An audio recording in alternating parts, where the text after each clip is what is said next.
I moved out of the city, desperate for solitude, and into a house in the countryside, an old Victorian place that had seen better days.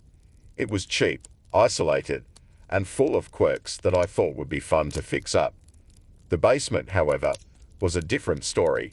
The previous owners had clearly abandoned much of their junk down there, furniture covered in dust sheets and boxes of forgotten memories. But the one thing I couldn't stop thinking about was the rusted, locked door at the far end. For the first week, I ignored it, told myself it was probably just some old storage closet. Still, it gnawed at me every time I went down to grab something. Eventually, curiosity won out, and I grabbed a crowbar, figuring I'd break the lock and get it over with. When the door finally creaked open with a groaning, metallic sound, I gagged. The stench was suffocating, a thick, rancid mix of decay and something strangely sweet. My first instinct was to slam it shut and walk away, but something inside urged me to investigate. I grabbed my flashlight and ventured in. The space was small and cramped, as I expected, but it was the walls that made my heart drop. They were covered in photographs, hundreds of them, old and yellowing with age. Each one depicted a person, and they were all staring at the camera with lifeless expressions. Men, women, children, each face blank and disturbing. The thing that got me, though, was that none of them had eyes. Each photograph showed hollow, empty sockets where their eyes should have been. The hairs on the back of my neck stood on end, but I wasn't ready to leave just yet.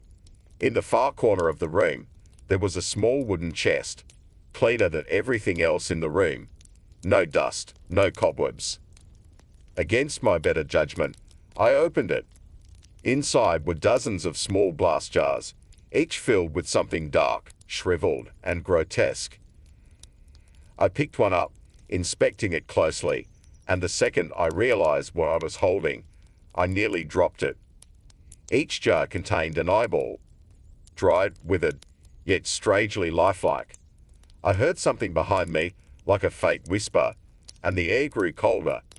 I turned quickly, but there was no one there. Suddenly, my flashlight flickered, casting twisted shadows across the room. The whispering grew louder, more insistent, but I couldn't make out any words. I backed toward the door, intending to leave, but it slammed shut with a loud bang, trapping me inside.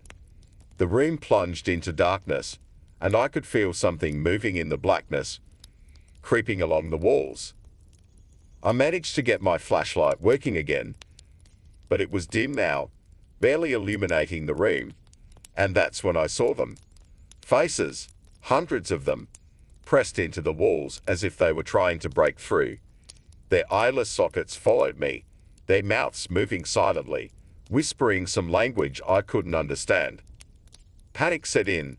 I bolted for the door, banging on it with my fists, but the whispering turned into a low growl. The air felt thick, suffocating, and I could hear something heavy breathing just inches behind me.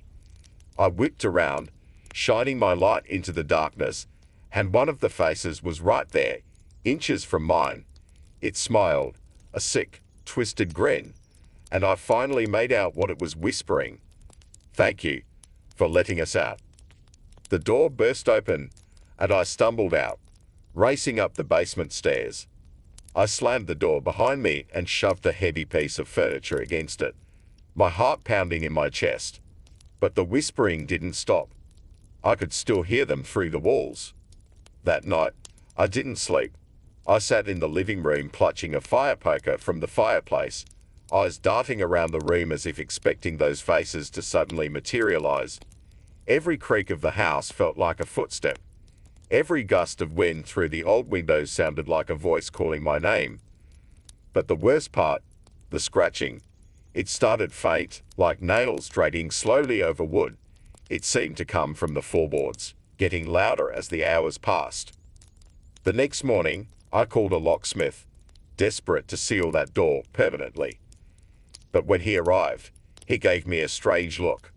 "What door?" he asked. I took him down to the basement to show him, but the door was gone. Not locked, not ajar, completely gone. In its place was a solid wall, like it had never existed. I haven't gone down there since. I hear things at night, still. The scratching, the whispers. And every morning, without fail, there's a new photograph slipped under my bedroom door. Each one shows me standing in front of the house or sitting at the kitchen table. And in every picture, I have no eyes. Sometimes, at night, I wake up feeling like someone's watching me. I know I should leave, but something keeps me here. Like the house doesn't want me to go. Maybe it's waiting for something.